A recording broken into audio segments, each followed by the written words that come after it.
All right, we have a very exciting day today because we finally get to look at planes. So we've kind of been building to this a little bit. We talked about lines the last couple of days, and now it's planes. So it's planes, excuse me.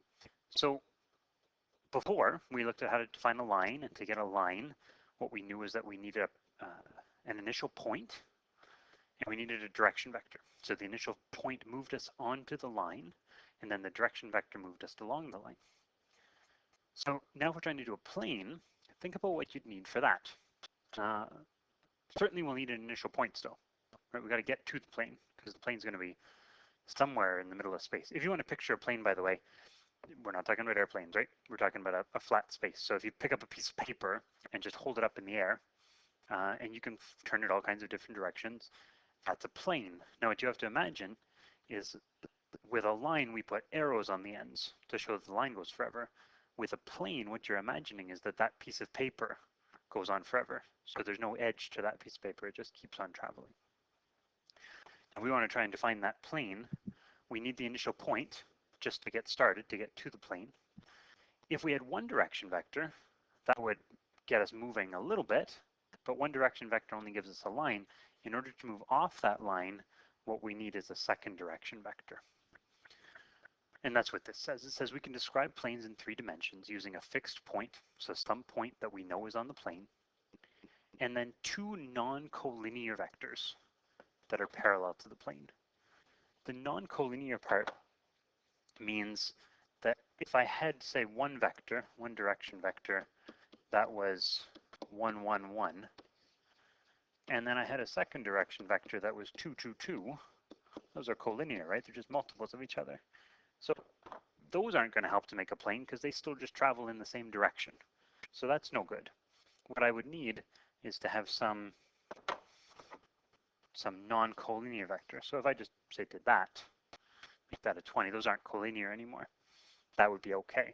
So a fixed point and then 2 direction vectors, non-collinear direction vectors, allow us to move around. And how you could picture that is if you think of your table or your desk, and I suppose I wouldn't want you to actually draw a point on, but if you took a pencil and put a point on the desk, that would be your fixed point. And then if you took 2 pencils, and you could align those as long as they're not parallel to each other, and if you took different lengths of those pencils, it would allow you to move to any other point on your desk.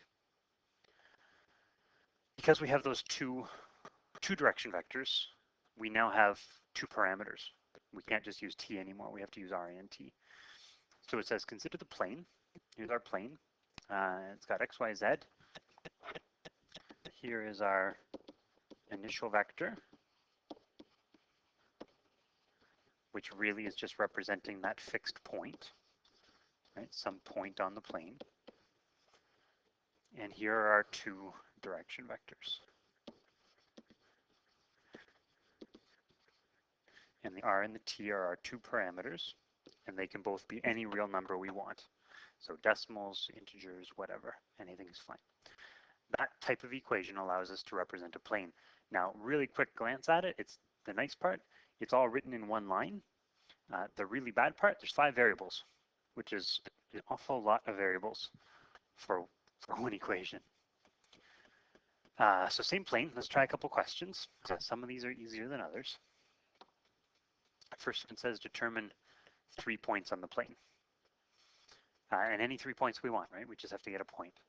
So the way you would get a point, well, is there an easy one? Sure. 1 point is just the point 4, 2, 3, right? That's our fixed point. We knew that that was on there. So there's one. The way you get your other points is you pick parameters, or excuse me, pick values for the parameters. So if we wanted another point, we might say let r equal 1 and let t equal 1. Okay, so we could do that and then try and calculate our other point. I think I can do that in my head if we're careful here just with the ones. 7, that would be a 6. What's that one? I think that's a 3. And another 6 would be a point. And you can get another one too. We're just picking values, right? Actually, the easiest way to do it, if we let r be 1 and let t be 0, Or do it the other way around, right? Let r equal 0 and t be 1. It's probably the easiest way. So our point here would be 7 minus 1 and 4.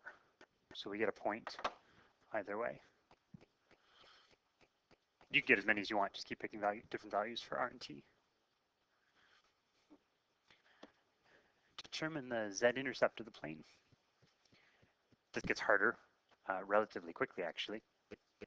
Now, backtrack a little bit. If we talked about the z-intercept of a line, which we did the other day, we said, generally speaking, a line doesn't often have a z-intercept. It often doesn't intersect with the z-axis. But now we're dealing with a plane, right? A plane goes on forever in all directions around it. So in this case, it almost certainly would intersect with the z-axis. The only way that it doesn't is if the plane's actually parallel to the z-axis. Remember, the z-axis is the one that goes straight up and down. So a wall in a room is parallel to the z-axis. So a vertical wall wouldn't have a z-intercept. But if it's tipped at all, then it will. So in almost all cases, a plane will have a z-intercept. We get a z-intercept if x equals 0 and y equals 0. That's what would have to happen. If it's going to intersect the z-axis, both the x and the y values would have to be 0. Well, you can maybe guess what we're going to need to do. All of the work that we did with lines, we needed our parametric equations, right? So we need our parametric equations here as well. Problem with the parametric equations is they're bigger. There's 2 parameters. So our x coordinate would be 4 plus 3r minus t. And then our y is 2 minus 3r plus 4t. And z is 3 plus r plus 2t. So those are our 3 parametric equations. That's where we do all the work from. We'll come back to the z part, but we know that x is going to be 0. So I'll put a 0 in here. And we also know that y is going to be 0. So I'll put a 0 here as well. So the z-intercept we'll come back to, right? What we need to do to figure out what the z-intercept is, we have to figure out what the value of r and t are. So we want to take those 2 equations. We want to take those 2 equations and we're going to rearrange them and then use elimination to try and solve. So here's our first equation. Minus 4 equals 3r minus t. And the second equation, I'll bring that 2 over. So minus 2 equals, that'll be a minus 3r plus 4t. Hopefully I do my math a little bit better this time than I did the other day. I'm trying to eliminate the r's, and this one's set up really well. Got a plus and a minus, so I'm going to add those together. Minus 6 equals, the r's disappeared, 3t. So t is equal to minus 2. And then if I want to figure out what r is,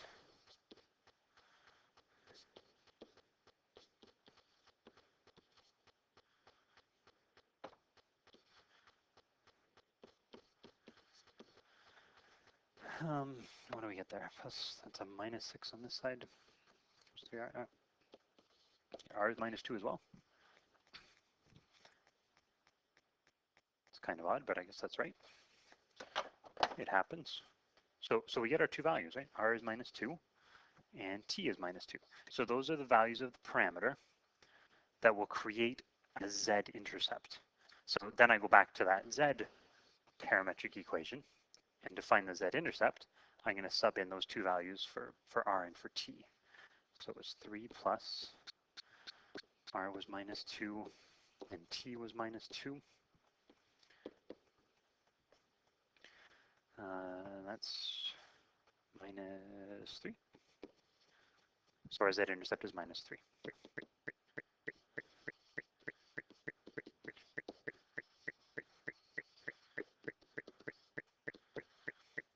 So quite a bit of work really to get that z-intercept. And if you wanted to get, say, the x-intercept now, you'd have to start from scratch, right? If you wanted to get the x-intercept, then you're setting y to 0 and z to 0 and solving that system of equations, doing the same thing. So there isn't an advantage here to getting the z-intercept and then trying to find the other ones. It's just a lengthy process.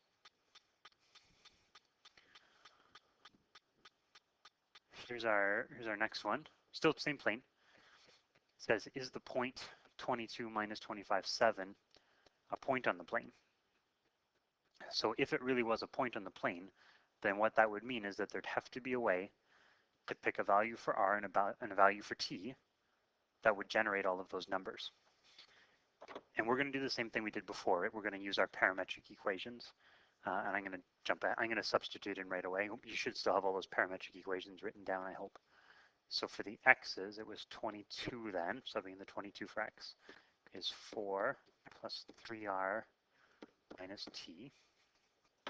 Here, and then y, not even right underneath here, y is minus 25, is 2 minus 3r plus 4t. And now our z1, this time we have a number to sub in, right? We'll put in the 7 here, is 3 plus r plus 2t. So because we subbed in a point, we've got 3 equations, different from the last example, right? The last example we subbed in 0 and 0 for x and y, and then we were trying to find the z value. This time we knew all 3, so we sub them in. That might look a little bit familiar from what we did the other day, because now we have 3 equations and 2 variables again. So it's that bonus equation. It's one too many. So the question is, can we solve it? If we solve it, we have to get a value of r and t that works not just for 2 of those equations, but for all 3. And this is another one of the situations where if we randomly pick a plane and randomly pick a point in 3-dimensional space, the point probably isn't on the plane. So as we're working through, we have to check. We're going to have to check in the third equation to see if it actually is on the plane. So what I do is I pick any 2 of these equations that I like. So you're taking a look at the 3 of them and saying, are there 2 of them there that look like they would be easy to solve? And easy to solve will mean if we use elimination, can we quickly eliminate a variable? And so what I'm looking at again, just like the last one, is that plus 3r and the minus 3r, which should make things really easy. So I'm going to take those 2 equations. I'm going to rearrange them a little bit, I think, just to get all the constants to the left.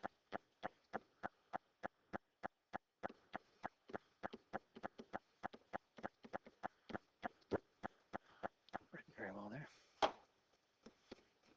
So I've rearranged a little bit. I think I did it right. And once again, we're adding these up. When I add them, what do I get? Minus 9 equals 3t. So minus 3 is equal to t. And I also need r. So we'll bring that down here. Sorry, I'm attempting to make this seem as organized as possible. 3r minus 3. So that's a plus 6, so 12. We get r equals 4. So what that's saying is if t is minus 3, and if r is 4, then we will definitely get the 22, and we'll get the minus 25. Right? That's all that we've done, because we've ignored that z equation so far. We've only got the x and the y's. But the 22 and the minus 25 will work. So now, does t equal minus 3 and r equal 4 satisfy the third equation?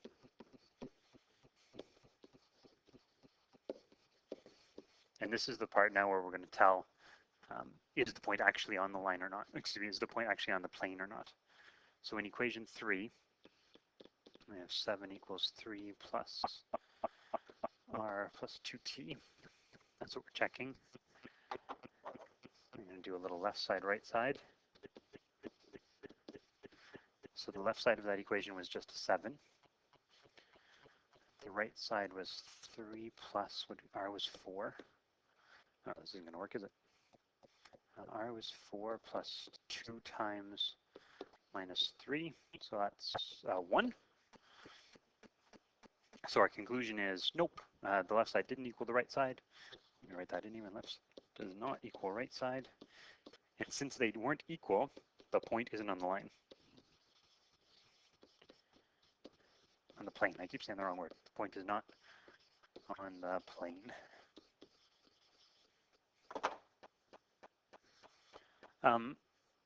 But some pretty significant calculations, right? I mean, there's a lot there. You had to use elimination. You had to substitute back into the other equation. Like I'd mentioned before, all of that substitution and elimination algebra that you learned back in grade 10 becomes really, really important here.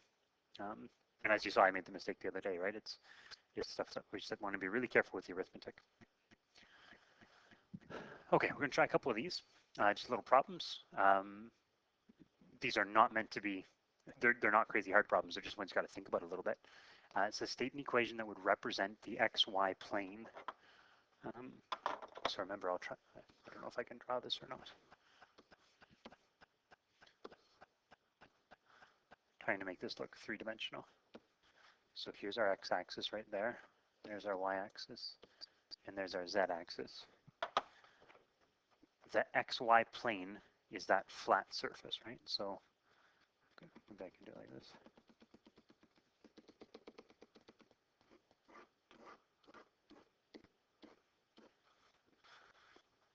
Oh, that's not terrible. It's the flat surface, right? Completely horizontal plane. So it would be your desk. And we're trying to get the equation of the desk. If we're trying to get an equation, remember the things that we needed. We needed a fixed point. So we needed to have some point that was on the plane. And we need to know two direction vectors that are on the plane.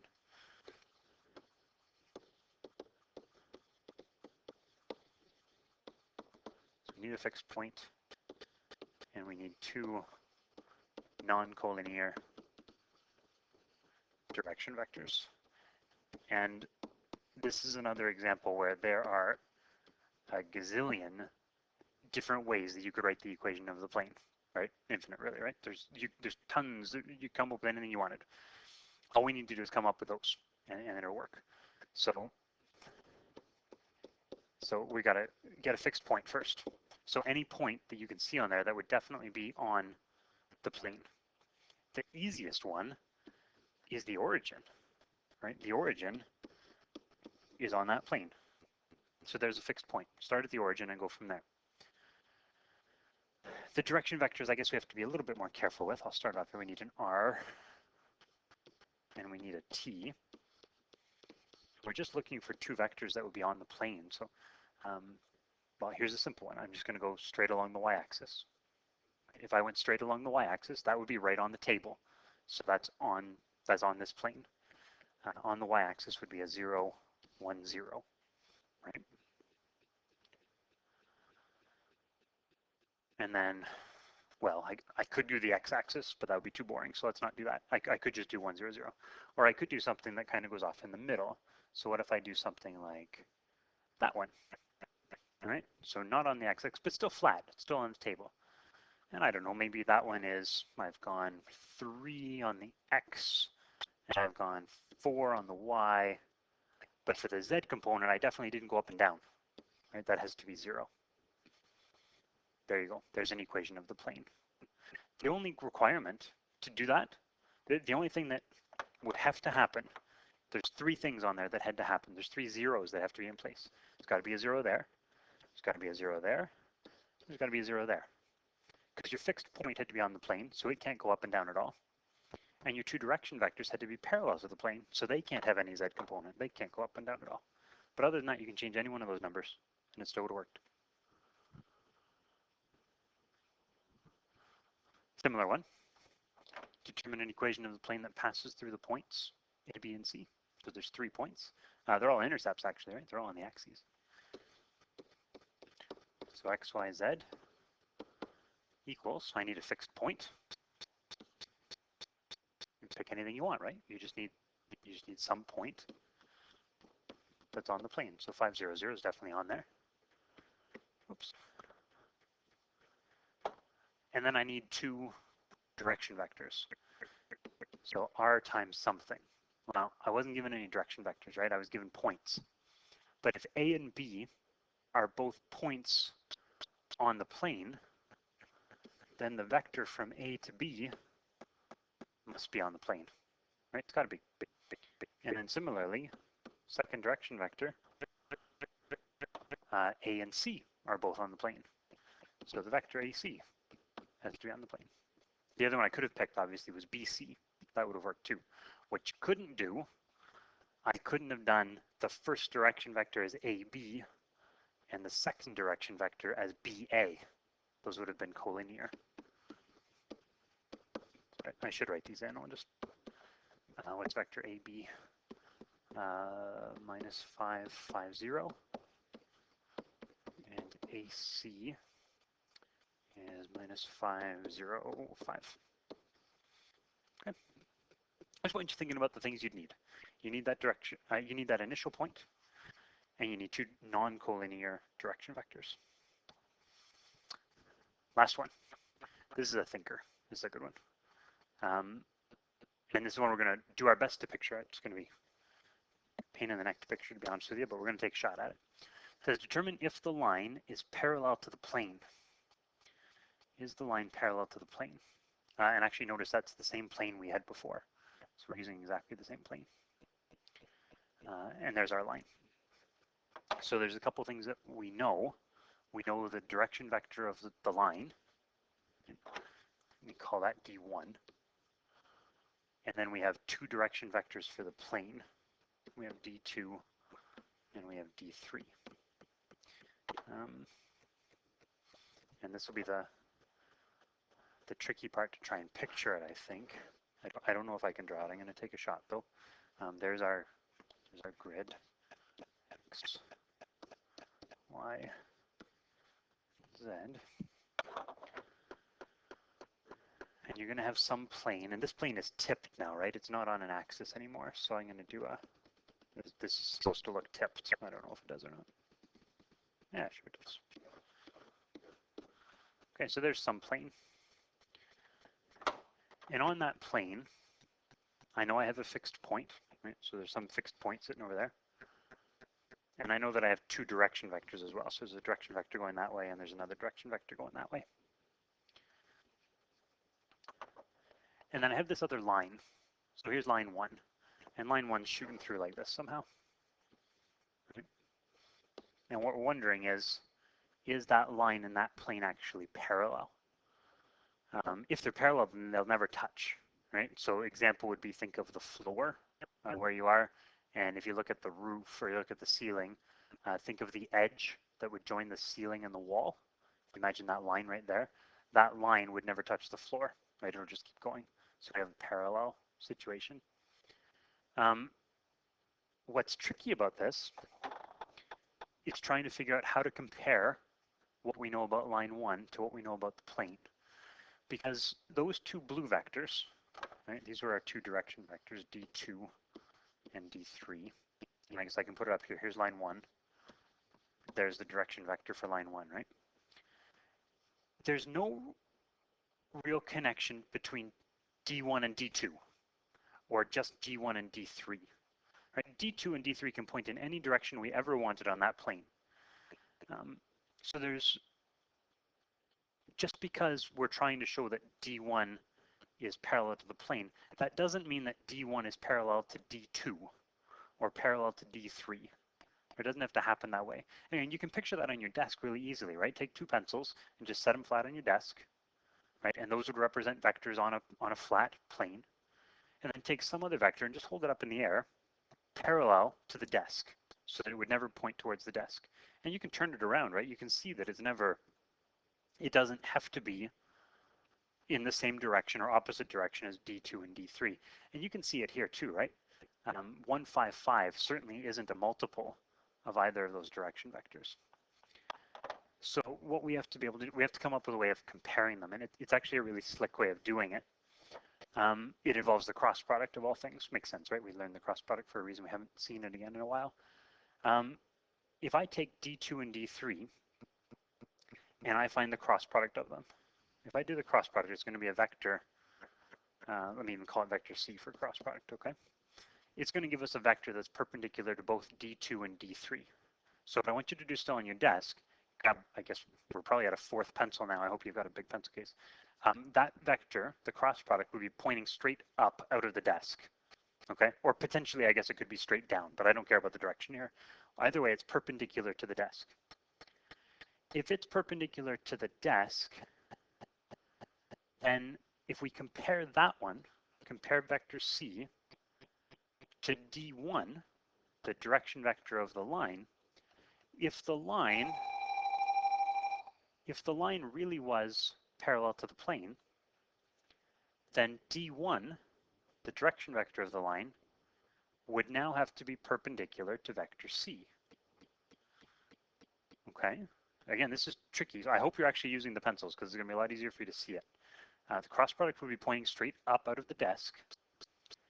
And if line 1 really is parallel to the desk, then the direction vector of the line would have to be perpendicular to the cross product. I'm going to try and write that down.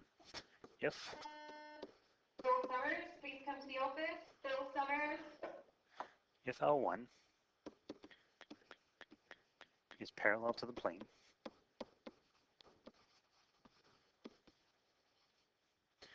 then D1, the direction vector of the plane, would have to be perpendicular to the cross product. Right? Have to be perpendicular to the cross product of D2 and D3. So that is, I can write that a little better, D1 is perpendicular to D2 cross D3. It's perpendicular to the cross product. And I know some things about vectors that are perpendicular. If vectors are perpendicular, then their dot product has to be 0.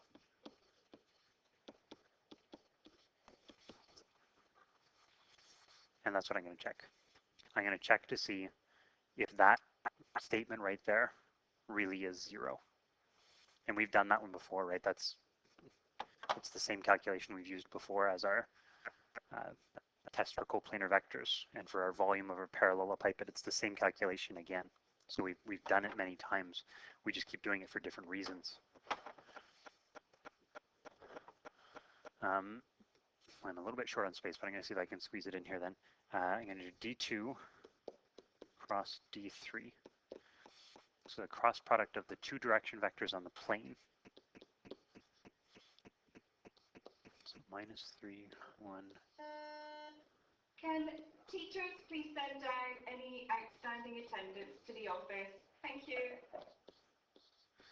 So if we do our cross product, not a lot of numbers there, no zeros. -6, -4, I hope I don't screw this up. -10, -1, -6 would be a -7. And then a 12 -3, I think that's 9. I hope that's right. If not, forgive me. So I found the cross product. Now I'm going to check this statement here. So I'm going to do the dot product of the first vector, first direction vector, which is from the line, so the 1, 5, 5. And I'm going to dot product that with -10, -7, 9. And I'm checking, I want to know if it's equal to 0. If it's equal to 0, then the line really was parallel to the plane. -10, oh look at that, -10, -35. I must have done it right if I got that answer then. Look at that, we got a 0. So since we got a 0, what that's telling us is that our direction vector was perpendicular to the cross product. And if it's perpendicular to the cross product, then it has to be parallel to the plane. And this, I mentioned, right, this is tough because we're really tricky to picture. We're talking about, we're honestly saying, since the direction vector is perpendicular to the cross product, that means it's parallel to the plane. Because the cross product now is perpendicular to everything. It's perpendicular to the plane by definition, because we made the cross product. And it's also perpendicular to the direction vector of the line, because we just proved that using our dot product. Therefore,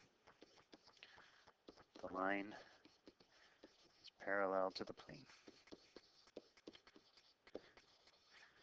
Now, in the next bit of homework for today, and really for the next little while, you're going to start to see some questions that are going to look a little bit more like this.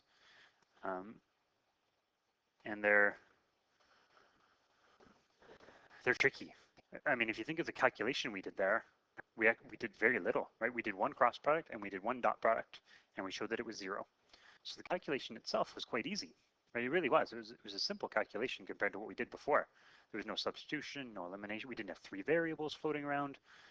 Easy calculation, difficult concept to picture. And that's where the challenge is going to kick in the next little bit, is can we actually picture the situation that we're in and try and figure out how the calculations are going to help us answer the problem. So as you're trying them, a lot of the ones you're going to see, it's simply a understand what you're looking at sort of problem. So think through them carefully and think about how all of the different skills that we've learned can help solve the problem. So things like the cross product, things like the dot product, things like collinear vectors, getting multiples of each other. Okay, all ideas like that are going to be helpful as you try and solve these other problems.